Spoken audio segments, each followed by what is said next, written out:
Starquest, Space Pirates of Andromeda, Starquest 12th Age. Introduction.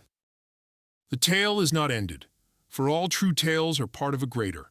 The despotic Galactic Empire has fallen. The Dark Overlords, masters of mysterious powers, are dead. The Republic is reborn, and with it truth, liberty, and hope. But from the ashes of the quenched tyranny, new evils arise. One by one, an unknown force is extinguishing the life-giving suns of the galaxy, leaving billions to die in darkness. Prologue. Murder of a Small Sun. Galactic Year 1, 2807. Planet Centaurus. 1. Nightfall at noon. More than anything in the universe, Princess Lyrazel Centauri wanted to go home. But that was impossible. Her home was dead. She had been no older than 7 standard years when her sun flickered and faded like a dying candle. One moment, the golden sun was shining down on the emerald gardens and gleaming blue towers of the planet's main city. The cherry blossom trees were blooming, and little white petals filled the warm air. Little Lyra had been running in wild circles, giggling, trying to catch the floating petals. Prams, the NTM model Nannybot, wore soft gloves and an apron so that her yellow woman-shaped robot body would not bruise any child she hugged or picked up. Prams would fret and make clucking noises whenever Lyra strayed too near the brink of the rooftop arbor to throw petals off the edge. That was one thing that stuck in her memory. Prams was worried that the force fields preventing any falls from the unrailed edge would somehow fail. But Lyra loved jumping towards the edge, because just as it seemed she was about to fall, a misty, half-unseen cushion of energy would catch her. The force fields were warm and rubbery, so the little girl would bounce back and be dropped lightly to the soft grass of the rooftop. She was safe. She felt safe. That was what Lyra remembered years later. It was a feeling she would never have again. The next moment, the sun trembled, turned red, and went utterly dark. The blue sky above turned black. The dozen moons of Centaurus winked out, the crescent moons first, the full moons half a second later. Prams halted, frozen. She had a human mask meant for smiling, but now it went slack and blank. Alert lights dotting her skull box turned blue and stopped blinking.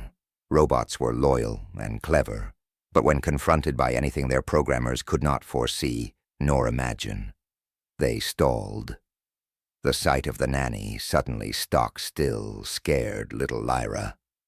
The robot looked dead. At the same moment, Lyra saw a flash, bright as lightning, and she turned.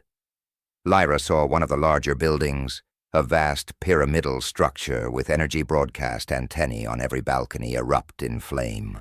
Walls cracked, bricks flew. The oily black cloud of smoke that rushed upward looked larger than a mountain to Lyra. Only then did the sound reach her ears, for the building was far away. It was louder than thunder. Power throughout the city failed. The many golden lamps that lined the streets or shined from the windows flickered and went dark. Now it was black from horizon to horizon. In that darkness, a noise rose up. Earlier that season, her parents had taken Lyra to see the beach.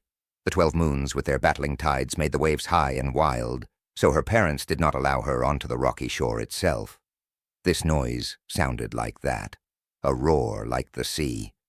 But it was screaming, shouting, yelling, weeping, pleading, crying voices all rose into the black sky from dark windows and motionless monorails.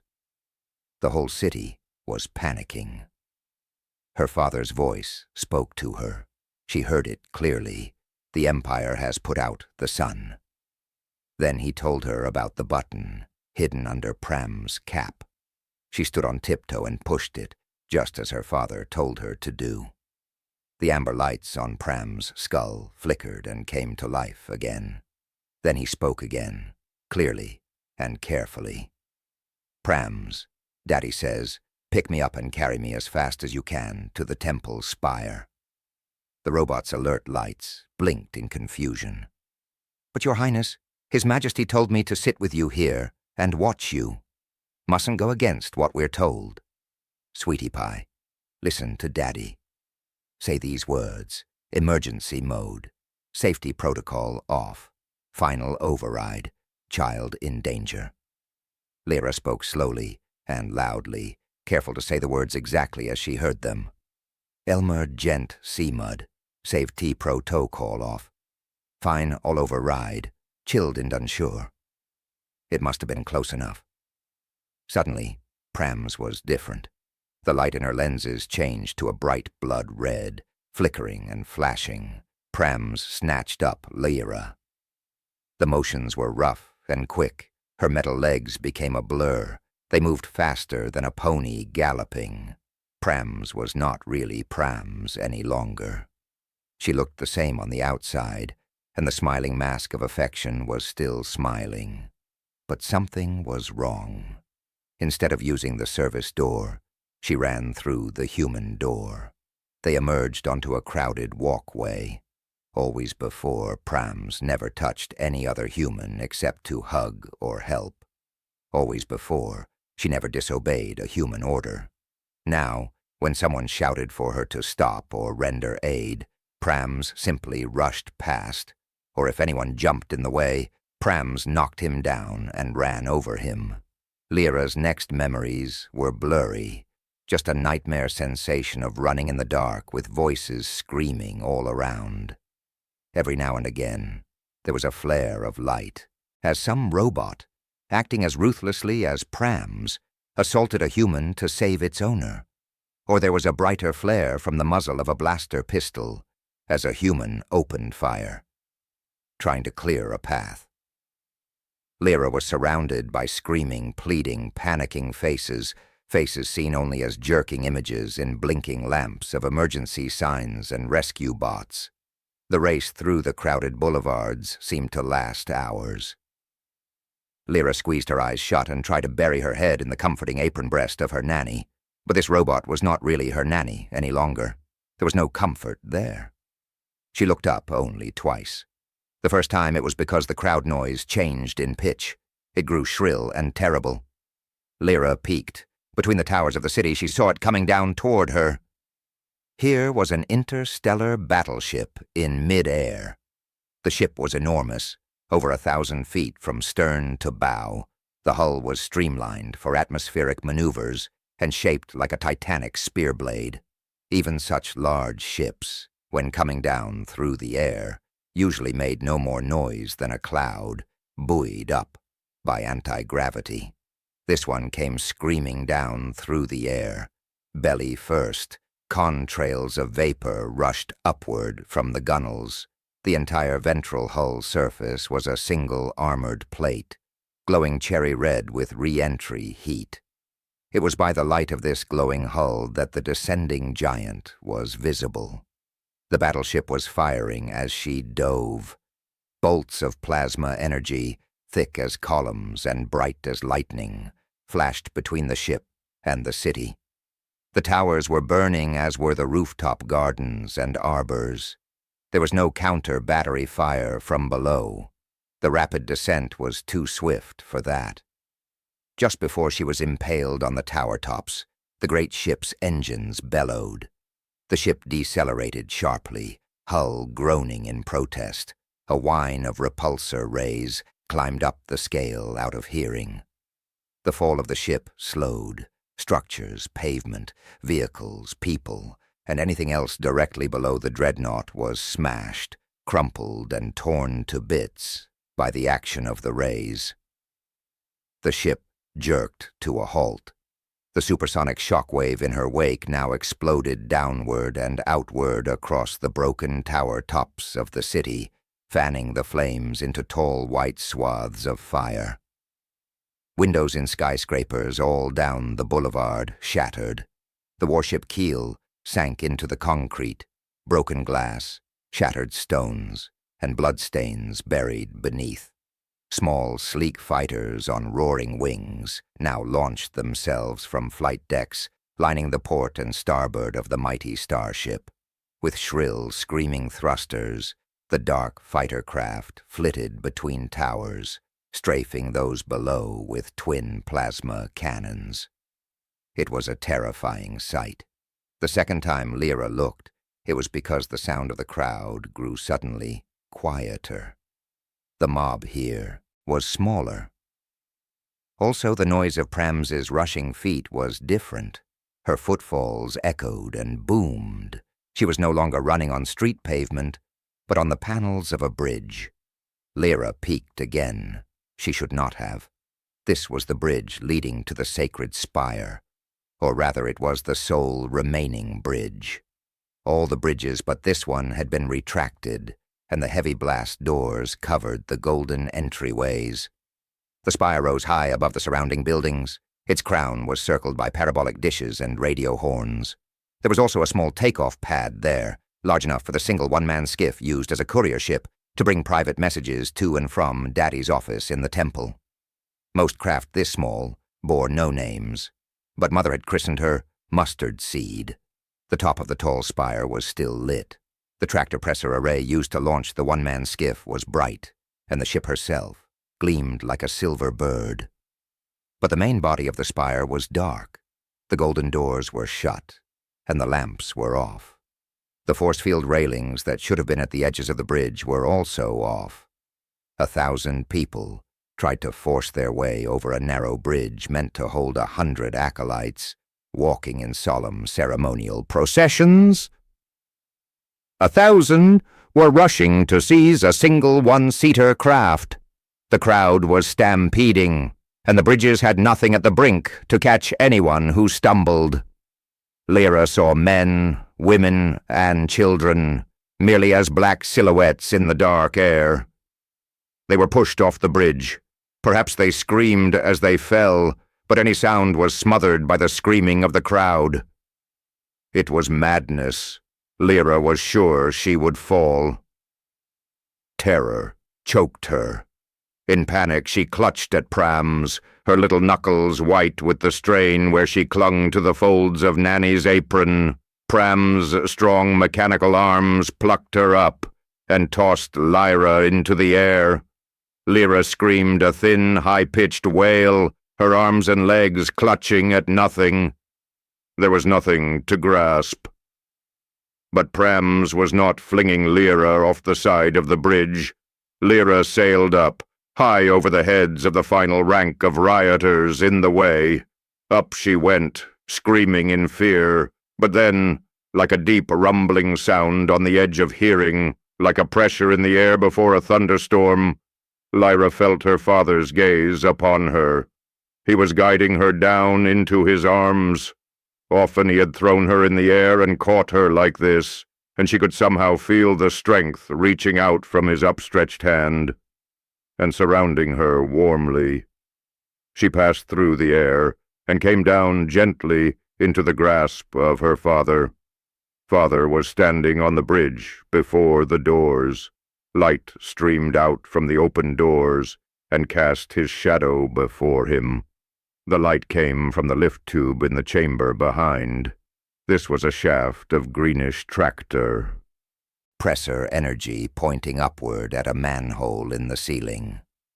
Father was tall and fearless, his long dark hair unbound and whipping in the wind about him. He was splendid in his knightly garb, blouse-legged trousers and tunic of black, and over this, a sleeveless vest with broad wing-like shoulders. Both panels of the vest, and again on its back, displayed his heraldic sign. Within the circle of a two-headed snake reared the image of a horse with a human face. Father was with her, protecting her. The press of the crowd was gone. The roaring mob was not willing to approach the temple doors, for Father had drawn his ghost blade. This great weapon was 2 cubits long, made of a single razor-sharp length of energy crystal. The mystic blade looked frail as glass, but it was denser and tougher than ordinary matter made of atoms. It had a wide, straight crossguard, a grip set with gem-like studs of adamant. The heavy pommel was a ball of crystal that now shone with the light from a higher dimension. Lyra had seen it many times resting in its special charging rack at home, on the wall above the ivory and gold images of ancestors and heroes. Then it had been resting. Now it was blazing and whistling. Gold-hued forks and flares of mystic energy flashed and flamed and twisted up and down the sharp length, hissing and sizzling, throbbing and humming. She had never seen the sword like this. It was furious. It was awake. It was alive. For the briefest possible moment, her father held her in one strong arm, with his sword in the other. Then the rear of the mob roared and pushed the unwilling front ranks forward. Carefully, father put Lyra down behind him. The roaring of the people frightened her. Always before, at parades and christenings of ships and other official ceremonies, the crowds would cheer her father. The noise was always happy.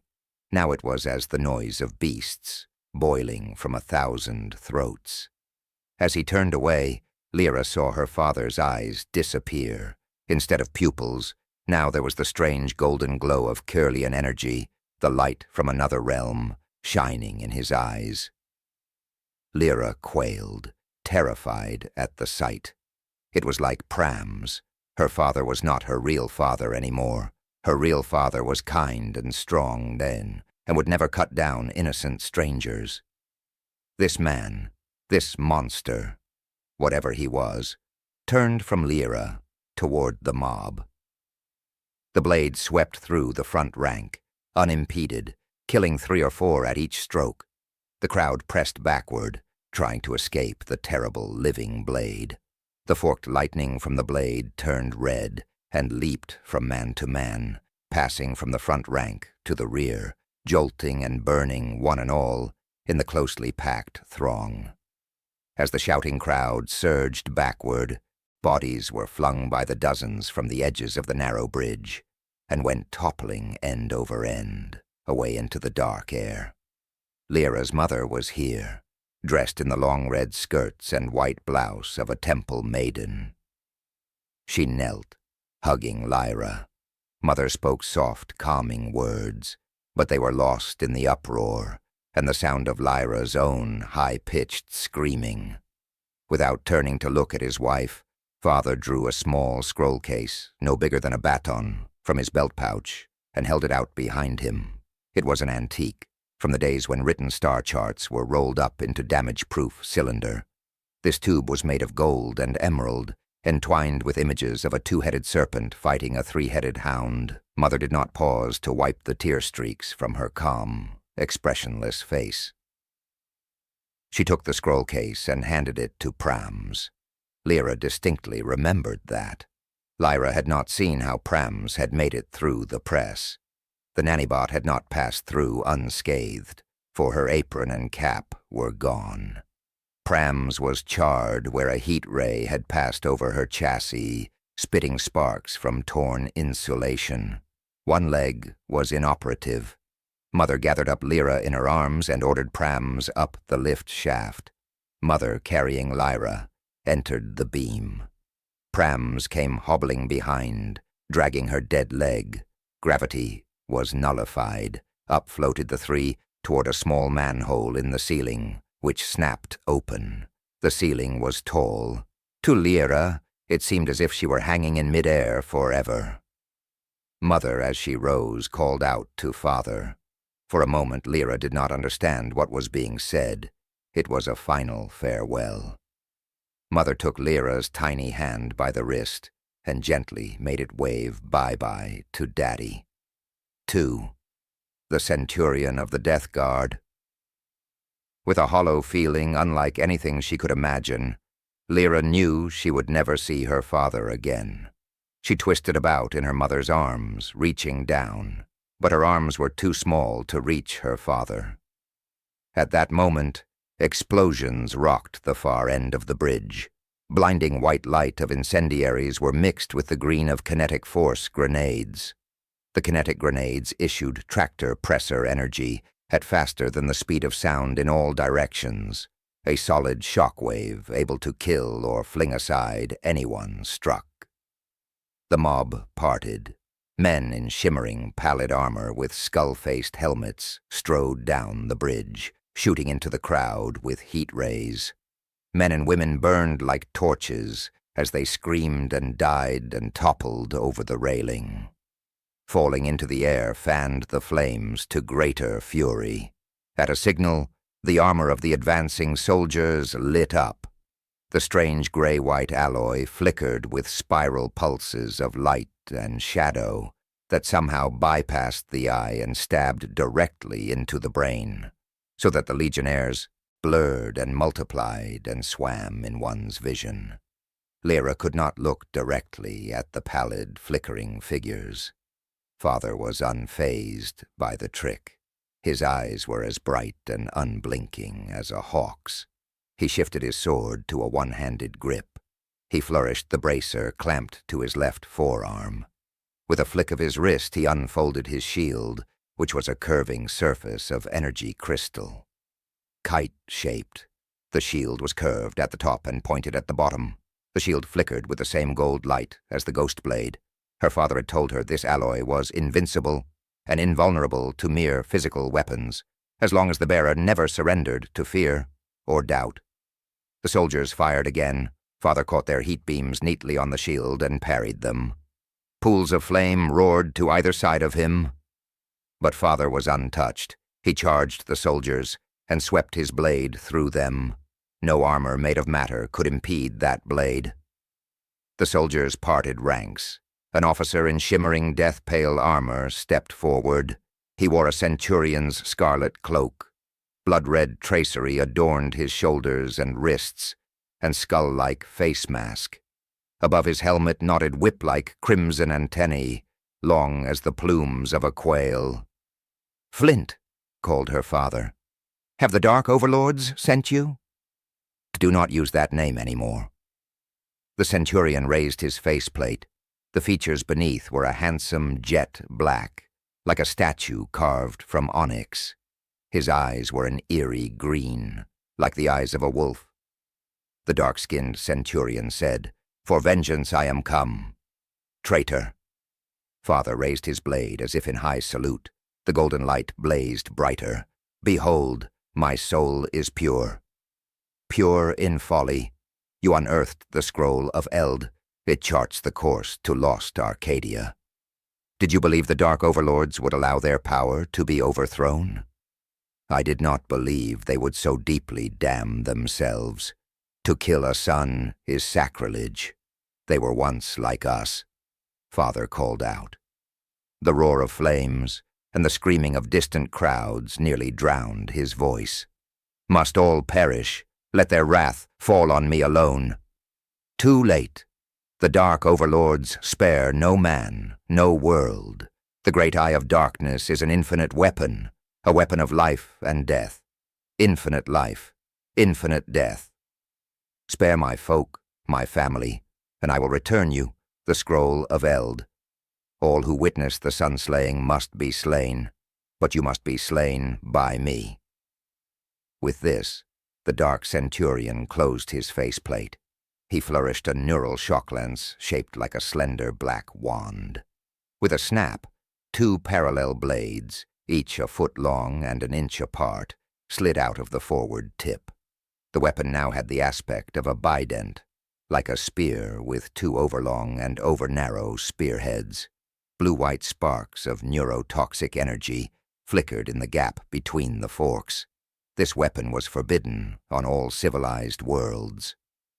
Father raised his blade, but he called again, "Flint, turn aside. It is not too late." "Phew! For you, it is." The dark centurion spread his legs, taking his stance, adjusted his grip. "We were friends once. 'Twill raise a glass in your memory once you are dead." They closed.